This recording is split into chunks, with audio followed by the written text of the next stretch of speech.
In this video, I take my 1,000 point Imperial Guard list and try to convert it into Grimdark Future from one-page rules to see if things get any better.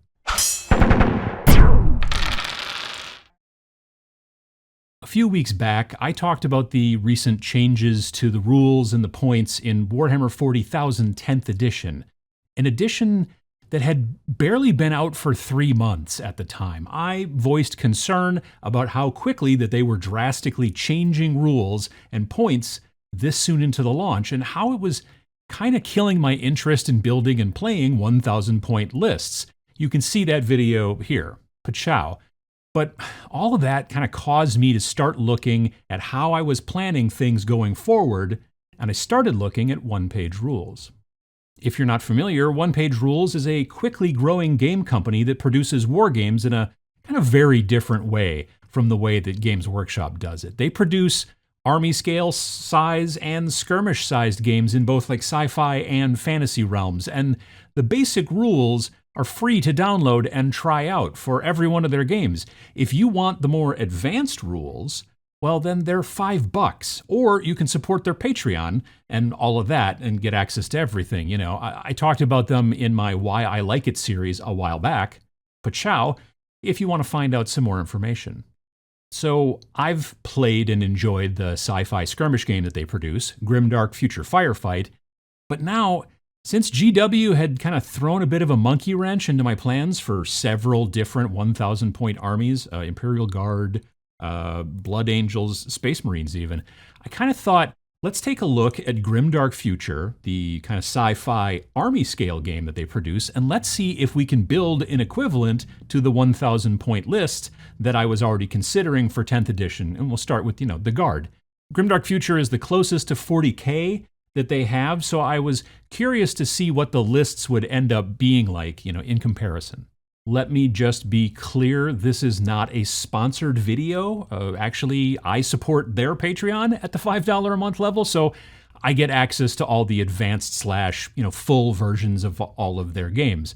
This allowed me to download the full version of Grimdark Future from the website and put it on my iPad, which I find very convenient, and it lets me read and search for stuff and all that stuff pretty easily. Also, they have one of the best online army builders, which is available for free to everyone, not even just Patreon supporters. So, I was able to start building lists. One important last quick thing, One Page Rules recently released new rules for all of their main games, Grimdark Future Firefight, Age of Fantasy Skirmish, and maybe some others I haven't noticed necessarily. But so this is a newer, updated version, but what makes this really cool is that they don't make the changes constantly, like GW does, and you get access to the new stuff for free. Even if you just bought the game through an online place, like, say, Wargame Vault, if you bought it no matter how long ago, then you'll get a free updated PDF. So here's my most recent 1,000 point list for my Imperial Guard for 10th edition Warhammer 40,000. It's tweaked a little bit since the most recent time. I had to pull either an extra Castellan or Commissar, I don't really remember, out of the previous list because the Manticore went up in cost again, like a whole bunch, and so I didn't have enough points. So anyway, it starts with a Cadian command squad, and then there's also a single Castellan. There's 10 Cadian shock troops in one unit, 10 more Cadian shock troops in another unit, 10 Death Corps of Krieg in a unit, a Chimera, an armored sentinel, another armored sentinel, a field ordnance battery, a hellhound, 10 more Kasserkin, and then, of course, the aforementioned kind of expensive Manticore. So this is, for even a measly 1,000 point list, and most people seem to prefer 2,000 point lists in their 40K games that I've found, but this is a lot of models, right? In my opinion, like this is a lot. That's 46 people-sized models, infantry, 3 vehicles on tank treads, 2 vehicles on chicken legs, and 2 artillery pieces, right? About a third of these points in this list are from the Imperial Guard Combat Patrol, which I've been painting on Twitch, but the rest are all extra stuff that I'm working on, and adding on to the Combat Patrol. I haven't even really played a full army scale game of 40K since something like 8th edition time probably, and honestly, this is a lot of models. So then I thought, well, what about Grimdark Future? As I said, I've played Grimdark Future Firefight, which is their skirmish sci-fi game, but what's the list building like in the army size game, right? Like how much kind of comes across in translation, you know? I know that not every single 40K model has a perfect analog in, you know, the one-page rules universe, but will the stuff that I have work? And do I need nearly as many models, or do I need more? Honestly, I didn't even know like what the points breakdowns are like in Grimdark Future, the army scale game. So I hopped onto the free web-based army builder to answer my questions. In Grimdark Future, the Guard are called the Human Defense Force, so I clicked on that army choice to get things rolling. Then it asked me if I wanted a 1,000-point list, 2,000 points, or custom, and this made things seemingly easy, and I wondered if the points were going to be like nearly the same as the 40K point breakdowns. And either way, I assumed that 1,000 points and 2,000 point games were the more popular sizes since they were listed right there in the, you know, the choices. So I figured I'd start with the smaller size and see how that list building worked out with the models that I already have. Well, I can tell you that a 1,000-point list in Grimdark Future is far fewer models than in Warhammer 40,000. Far fewer. My 1,000-point list in, you know, Grimdark Future was this: a company leader, a 10-person infantry squad, another 10-person infantry squad, 5 stormtroopers, which I'm going to use the Kasserkin for this, I think, a light APC, which is the Chimera, and an attack vehicle, which is the Hellhound in this situation. That's it. That's how much I could get into a 1,000 points, force for Grimdark Future. And if you're looking into getting into Grimdark Future, that's not a hard amount of models to come up with. Now, I could have brought my armored sentinels, otherwise known as light walkers, or my field ordnance batteries, otherwise known as field artillery, or even my manticore, which is called a support vehicle in OPR. But then I would have had to remove other stuff from the 1,000-point list to make it fit. But all this stuff is available to take. You just have to figure out like what Grimdark Future unit is called over in, Warhammer land. And I haven't looked, but I'll bet that there's a fan-made guide somewhere out there on the internet that lays it all out for you if you don't want to figure it out for yourself. One big difference between current 40K and current Grimdark Future: war gear. With the launch of 10th edition, you don't pay extra points for war gear anymore. They just give you a list of options and limits, and you follow those rules and you take what you like. Units have one cost. Some people, like me, like this a lot. It makes list building really fast, even on paper. However, I've seen a lot of players online who hate this new way to list build. I mean, like a lot of people. Well, I have some good news for those folks. Grimdark Future.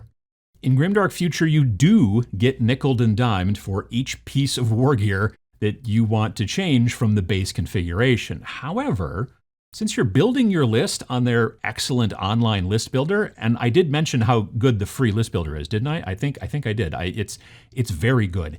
Then having to figure out costs for different pieces of war gear isn't really all that hard. It's actually quite easy to hop from unit to unit and set all your war gear and customize what you like. And many of the upgrades are actually special abilities that you don't have to worry about modeling on your figures if you're like really into WYSIWYG, kind of like I am.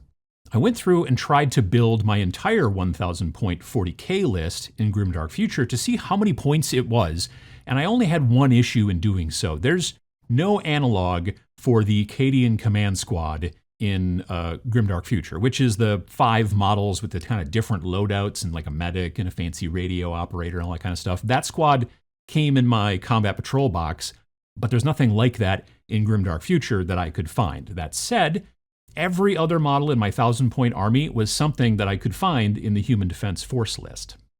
1,780 points. That's how many points my 1,000-point guard list from 40K is worth in Grimdark Future. And that's without there being a Cadian Command Squad analog for me to bring over, and it's also before I even got into tweaking any war gear. That will certainly add some points.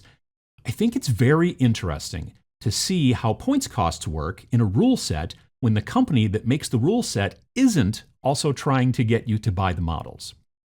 Honestly, this is not the first time that I've seen this kind of outcome. Personally, I like the idea that the army scale game Grimdark Future isn't so absolutely massive and doesn't require so many models. All those models are just more models to buy, more models to build, more models to paint, more models to store, more models to carry to games that you play over at your friend's house and all that kind of stuff. And for me, it can be too much, right? You might feel the same. And if you do, you might want to give Grimdark Future a look if you're interested in a game like Warhammer 40,000, but with a lower model requirement. Just about everyone agrees. GW models are way better than their rules. So if you find that all the churn in 40K rules, it's too much to keep up with, and the cost of the fancy rule books that you kind of constantly buy is too much, and you don't want or can't afford that many models, but you'd still like to play with the excellent Games Workshop sculpts, just, fewer of them, then you should take a look at Grimdark Future. If you want to play with non-GW models, you can do that as well. And if you want to play with bigger armies, they even have rules for that too. The flexibility of the one-page rule sets is massive, but there's only one small issue. Your friends, your playgroup. Sometimes people are far less flexible in situations like this than the rules might be. The best you can try to do is to show them, offer to play a trial game with them. If they already have 40K models, for example, then they can just download the free rules to check things out, and they can build a list for free with the free online army builder. Then play a game with them and see what they think. They might remain inflexible, and that is what it is, You can lead a horse to water and all that stuff, right? So maybe you find another friend or player at the local shop or whatever, who's disillusioned with the state of 40K right now, and make them the same offer. Run them through a fun game of Grimdark Future with easier rules, less rule churn, more easy online list building, all that kind of stuff. Fewer models, but still an army scale game, and maybe you'll make a convert. It's up to us to make wargaming the way we want it to be. I had a lot of complaints in the video that I made about the recent changes to 10th edition Warhammer 40,000, but I didn't have any solutions. Solutions are important, and I think that we need more of them in the world, so look at this video as a possible solution. There are others, but this is the one that I've been thinking about the last few weeks. I can still play with my 40K models if I want and play smaller games that are still bigger than Combat Patrol, and I don't have to buy tons of more books and stuff like that to make it happen. It's win-win. What do you think? Are you thinking about switching to one-page rules? And if you already have switched, how'd that go for you? Other folks currently on the fence would probably love to know, so put it in the comments down there below. And if you refuse to switch, why? Just wondering. It's always good to look at other people's point of view. I'd love to know that as well. If you liked this video, help the channel out and help spread the word by hitting the like button down below and, share it with your friends. If you'd like to see more of this type of thing, I put out a video every single Friday, so subscribe to see more. That helps too. Thanks for watching.